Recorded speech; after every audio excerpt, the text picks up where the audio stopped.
हिमाचल प्रदेश के एक छोटे से गांव शिवपुर में राहुल नाम का लड़का रहता था। वो अपने माता पिता की इकलौती संतान था। राहुल का बचपन से ही सपना था कि वो फौज में भर्ती हो और इसी वजह से उसे सब फौजी कहकर बुलाते थे। राहुल जब 24 साल का हुआ तो वो आर्मी में भर्ती हो गया। उसे अपने पास के ही गांव की एक लड़की से प्यार था जिसका नाम सात्विका था। फौज में भर्ती होने के बाद राहुल ने अपने माता पिता को सात्विका के बारे में बताया। राहुल के पिता ने तुरंत सात्विका और राहुल की शादी करवा दी। पूरे परिवार में खुशी का माहौल था।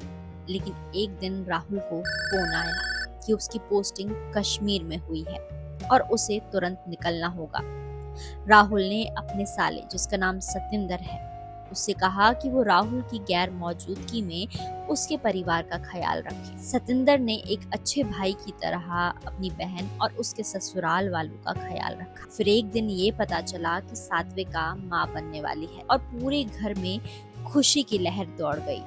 जब ये खबर राहुल को पता चली तो वो 7वें आसमान पर पहुंच गया। 5 महीने में सात्विका की डिलीवरी डेट थी और राहुल ने अभी से ही छुट्टी के लिए अप्लाई भी कर लिया था। गांव में हॉस्पिटल नहीं था और इसी वजह से सतिंदर सात्विका को लेकर डिलीवरी डेट पर शिमला चला गया था। शिवपुर से शिमला की दूरी लगभग 100 किलोमीटर। उधर राहुल भी छुट्टी लेकर शिमला पहुंचा। सात्विका ने एक प्यारे से चिराग को जन्म दिया जिसका नाम राहुल ने पहले से ही सोच कर रखा था, सिद्धांत। डिलीवरी के 2 दिन के अंदर सात्विका डिस्चार्ज हुई। सात्विका के डिस्चार्ज होते ही सतिंदर ने राहुल से कहा कि वो मामा बनने की खुशी में एक पार्टी करना चाहता है और वो अपने साथ शराब की बोतल ले आया है। राहुल भी बेहद खुश था, इसीलिए उसे मना नहीं कर पाया। दोनों ने अपने गांव शिवपुर की तरफ जाते हुए रास्ते में गाड़ी रोक दी और वादियों को देखकर जाम छलकाना शुरू किया। बीच में एक होटल आया जहां पर उन्होंने डिनर किया और जिसके बाद वो घर की तरफ रवाना हो गए। जब वो शिवपुर से करीब 50 किलोमीटर दूरी पर थे तो उनकी गाड़ी खाई में गिर गई। इसके बाद सतिंदर गाड़ी से बाहर निकला और उसने पास के ही गांव से मदद मांगी। जब गांव वाले वहां पहुंचे तो उन्होंने देखा कि राहुल दम तोड़ चुका था और उसका नवजात शिशु भी अपनी मां की गोद में अपनी आखिरी सांसें ले रहा था। सात्विका के सर पर गहरी चोट थी जिसकी वजह से उसकी मौके पर ही मौत हो गई। थोड़ी देर में वहां पर पुलिस आई और एक्सीडेंट का केस बना। बूढ़ी माँ जो घर पर बेटे राहुल और पोते की राह देख रही थी, उसकी आंखों में अब सिर्फ और सिर्फ आंसू थे। उसका पूरा परिवार उजड़ चुका था। अब वो अकेली बची थी इस परिवार में, क्योंकि लगभग 3 महीने पहले उसके पति का हार्ट अटैक आने की वजह से देहांत हो गया था और अब भगवान ने उससे उसका जवान बेटा, बहू, सब कुछ छीन लिया था। उसका ये दुख देखकर पड़ोसी ही उसका ख्याल रखने आने लगे। एक दिन उस बुढ़िया के फोन में एक मैसेज आया कि उसके बेटे के अकाउंट से 50,000 रुपए विड्रॉल हुए हैं।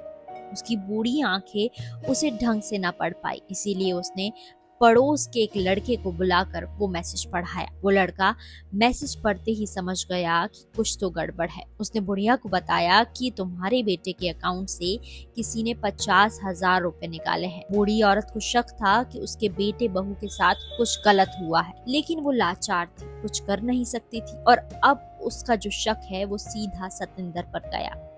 उसने सतिंदर को बुलाया कि उसने गांव में देवता के मंदिर के पास में एक पूजन रखा है, इसीलिए उसे मदद की जरूरत है। सतिंदर भी दौड़ा दौड़ा चला आया और जब वो मंदिर पहुंचा तो बूढ़ी औरत ने पूरे गांव को बुलाया था। सतिंदर को लगा कि ये सब भी पूजन के लिए आए हैं। दोस्तों, आपने ये तो सुना ही होगा कि हिमाचल को देवभूमि कहा जाता है। हिमाचल में कानून से ज्यादा लोग देवता से डरते हैं, देवता पर विश्वास करते हैं। अगर आप कोर्ट में केस लड़ोगे तो सालों साल लग जाएंगे, लेकिन देवता का न्याय तुरंत होगा। बुढ़िया ने सतिंदर से कहा कि तू कसम खा कि तूने मेरे बेटे के साथ कुछ गलत तो नहीं किया है। सतिंदर को पता था कि वो देवता के दरबार में झूठ नहीं बोल सकता। सतिंदर ने देवता के डर से उस रात की पूरी सच्चाई बताई और वो सच्चाई सुनकर हर कोई हैरान रह गया कि क्या कोई भाई अपनी बहन और 2 दिन के भांजे का खून कर सकता है। सतिंदर ने बताया कि उस रात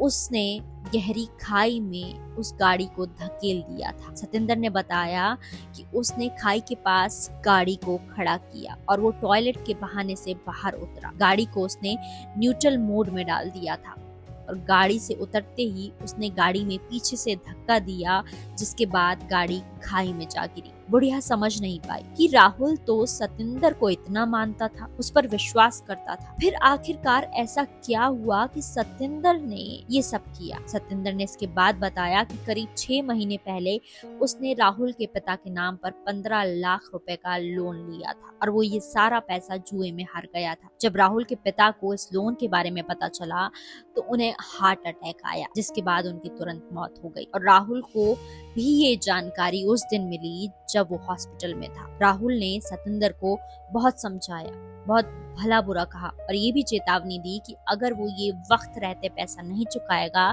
तो सतेंद्र को वो पुलिस के हवाले कर देगा। सतेंद्र ने कहा कि वो सारा पैसा चुका देगा, लेकिन अब सतेंद्र ये सारा पैसा जुए में हार चुका था और उसकी सच्चाई सबके सामने आने वाली थी। इसीलिए उसे डर लग गया था और इसी डर की वजह से उसने अपने बहन, जीजा और 2 दिन के भांजे का मर्डर कर दिया। बुढ़िया ये सब सुनकर बहुत रोई। गांव वालों ने बुढ़िया से कहा कि उन्हें सतेंद्र को पुलिस के हवाले कर देना चाहिए, लेकिन बुढ़िया का कहना था कि उसका न्याय देवता ही करेगा। उसने सतेंद्र को गांव से चले जाने को कहा और कुछ दिनों बाद ये खबर आई कि सतेंद्र पागल हो गया है और अब वो पागल खाने में भर्ती है। बुढ़िया के आखिरी शब्द ये थे कि जिस तरीके से मैं तड़प रही हूँ, जिस तरीके से मैं अपनी जिंदगी अकेले जी रही हूँ, जो जो मेरे साथ हो रहा है वो सब कुछ तेरे साथ होगा। और आखिर में हुआ भी वही।